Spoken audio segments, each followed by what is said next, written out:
দর্শক যুক্ত আছি কুমিল্লা থেকে। আমি ফাহিম মুনতাসিম। এই মুহূর্তে আমি ঠিক দাঁড়িয়ে আছি গতকাল থেকে আজ পর্যন্ত যে পুরো টক অফ দ্য টাউন যে কুমিল্লার মুরাদনগরের যে ঘটনাটি, সেই ঘটনাটির যে ঘটনাটি যে বাড়িতে ঘটেছে, আমি ঠিক সেই বাড়িতে এখন অবস্থান করছি। দর্শক, আমরা সকালবেলায় এই মুরাদনগরে এসেছি এবং এইখানকার যে গত 26 তারিখে যে ঘটনাটি ঘটেছে সেই ঘটনাটি জানার চেষ্টা করেছিলাম। আসলে আমরা যতটুকু জানতে পেরেছি, আসলে এখানে যে বিষয়টি বলা হচ্ছে যে এখানে একটি ধর্ষণ হয়েছে, এটি কিন্তু আসলে আমরা এখানকে এসে দেখতে পাচ্ছি সম্পূর্ণ ভিন্ন চিত্র। আমরা এখানে এসে যেমনটা জেনেছি, আসলে যে ভিকটিম যিনি রয়েছেন তার সাথে যে আসামি রয়েছে ফজর আলী, তার ভাইয়ের পূর্ব একটি সম্পর্ক ছিল, তার ছোট ভাইয়ের সাথে পূর্ব একটি সম্পর্ক ছিল। সেই সম্পর্কের জেরে কিন্তু তারা বিগত 1 বছর যাবত তারা সম্পর্ক চলমান ছিল। সেই সম্পর্ক চলমান থাকা অবস্থায় এই ফজর আলী, মূল যে আসামি যিনি গ্রেফতার হয়েছেন ফজর আলী, তার থেকে কিন্তু এই ভিকটিমের পরিবার 50,000 টাকা হাওলাত নিয়েছিলেন। সেই হাওলাতের টাকা পরিশোধ করার উদ্দেশ্যে ফজর আলী যখন এই ভিকটিমকে কল দেয়, তখন তার ফজর আলীর ছোট ভাই ভেবেছিলেন যে তার সাথে হয়তো সম্পর্ক ত্যাগ করে তার বড় ভাইয়ের সাথে সেই ভিকটিম সম্পর্ক করেছে। সেই সম্পর্কের জায়গাটি থেকে সে আসলে তার বড় ভাইয়ের প্রতি ক্ষিপ্ত হয়ে যায়। ক্ষিপ্ত হওয়ার এক পর্যায়ে যে গত 26 তারিখ যে ঘটনাটি আসলে এখানে ঘটেছিল, ফজর আলী রাত 11টায় এই নারীর ঘরে প্রবেশ করে এবং তারা নারী ঘরে প্রবেশ করার পর তারা যখন অসামাজিক কাজে লিপ্ত হয়, ঠিক সেই সময়ে যে ফজর আলী ছোট ভাইয়ের পাঠানো এলাকার যে ছেলেরা রয়েছে, তারা কিন্তু সেই মুহূর্তে দরজা ভেঙে ভিতরে প্রবেশ করে এবং সেই অসামাজিক কার্যকলাপ লিপ্ত অবস্থায় কিন্তু ফজর আলী এবং সেই সাথে মেয়েকে কিন্তু তারা মারধর করে।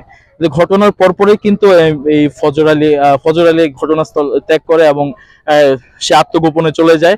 পরবর্তীতে আজ সকালেই কিন্তু পুলিশ তাকে ঢাকার সাদাবাদ থেকে গ্রেপ্তার করে এবং সেই সাথে এই ঘটনায় ভিডিও ছড়ানোর দায়ে যেসব আরো যারা অভিযুক্ত ছিলেন তারাও কিন্তু আজকে সকাল পর্যন্ত পুলিশ আমাদেরকে যেমনটি জেনেছে, আজকে সকাল পর্যন্ত 4 জন গ্রেপ্তার হয়েছে। আমি এই বাড়িতে গেছিলাম, এই বাড়িতে একজন মানুষ ডাক দিছে, কথা তোমার বাড়িতে তাড়াতাড়ি আইও। এটা আইসি, আইয়ে দেখি উড়ানোর ভর্তি ঘরের মধ্যে। ঘরটা আপনার মুরাদা আপনার কেবারে রিয়াটা ভাঙ্গা লেছে, তার ওই ভাঙ্গা সেটা ভিতরে গিয়ে মায়ের দর করা শুরু করছে।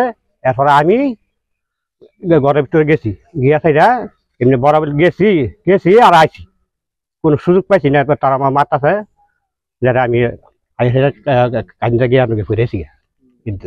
ও আচ্ছা, আপনারা এসে দেখছেন যে বাইরে অনেক লোক মারতাছে। ও আচ্ছা আচ্ছা, তাহলে ছেলেরা ঢুকছিল কেমনে বাইরে, এটা তো জানেন? ঘরের লোক আছে, আমি দেখি ঘরের লোক আছে, বারো লোক আছে। এইবারে আপনি যদি বুঝেছেন না, এইবারে আছে আগে ভর্তি। আমাদের বর্তমান সমাজটাই এরকম অবস্থায় চলে গেছে। ফেসবুকের মাধ্যমে একটা বিষয় আমরা যাই না শুই না বুঝা একটা বিষয়কে আমরা অনেক ভাবে উপর দিকে আগায় নিয়ে যাই। এটা কতটুকু সত্য কতটুকু মিথ্যা আমরা এটা যাচাই করার কোনো চিন্তা ভাবনা করি না। আমরা যদি চিন্তা ভাবনা করতাম তাহলে একটা মানুষ এতটা তার বাঁচার রাস্তা বন্ধ হয়ে যেত না। আমি ওই দিন অসুস্থ ছিলাম, ওই দিন তাই আমি ফেসবুকের মাধ্যমে দেখেছি, দেখে লজ্জিত হয়েছি। আর সম্পর্ক বলতে এইটা 1-2 মাস পূর্বেও এরকম ফেসবুকের মাধ্যমে শুনেছি যে সম্পর্ক আছে, আর ঘটনা সত্যতা ওটা জানি না। ঘটনা সত্যতা আপনারা রিপোর্ট করেন, সাংবাদিক বিভিন্ন মিডিয়াতে কাজ করেন, দুইজনের মোবাইল ট্রেকিং করেও পাওয়া যেতে পারে, আইনিভাবে পাওয়া যেতে পারে আসলে ঘটনাটা কি। তার সাথে আগের থেকে সম্পর্কটা শুনছি আর কি, যেটা শুনছি, কিন্তু বাকিটা জানি না। কিন্তু এলাকাবাসী ধরছে, ধরে সেটা এটা দিছে আর কি। কিন্তু সে যে আমার কথা হইলো সে বিএনপির সাথে জড়িত না, বিএনপির সাথে জড়াইছে, এইটা মিথ্যা কথা। ও আওয়ামী লীগ পন্থী লোক, আওয়ামী লীগের সাথে জড়িত। দর্শন না, এটা তাদের নিজস্ব দর্শন না, এটা তাদের পরকে প্রেম ছিল। হয়তো ওই দিন গেছে সামাজিক ভাবে ধরছে, ধরার পরে এটা সে দর্শন ভাবে মামলা করছে আর কি। ওনার শ্বশুর বাড়ি থেকে বাপের বাড়ি আসছিলেন এবং গত পরশুদিন রাতে এই ঘটনা ঘটে এবং এলাকার কিছু লোক সেটা জানতে পেরে এই ফজর আলীকে মারধর করে এবং এক পর্যায়ে সে পালিয়ে যায়। পরবর্তীতে পুলিশ সংবাদ পেয়ে দ্রুত ঘটনাস্থলে যায় এবং বিষয়টা তদন্তের জন্য আইনগত ব্যবস্থা গ্রহণ করে। তা আমরা আপনাদেরকে জানানোর চেষ্টা করেছিলাম যে মুরাদনগরের যে ঘটনাটি, যেটি আসলে ধর্ষণ বলে চালিয়ে দেওয়া হচ্ছিল, সেটি আসলে যে মূল ঘটনাটি, সেই ঘটনাটি আপনাদেরকে বলার চেষ্টা করেছিলাম। আমরা ভিকটিমের সাথে কথা বলেছি, তিনিও আমাদের কাছে ঘটনাটি স্বীকার করেছেন এবং তিনি আমাদেরকে আরো একটি বিষয় জানিয়েছেন। তিনি বলেছেন তিনি যে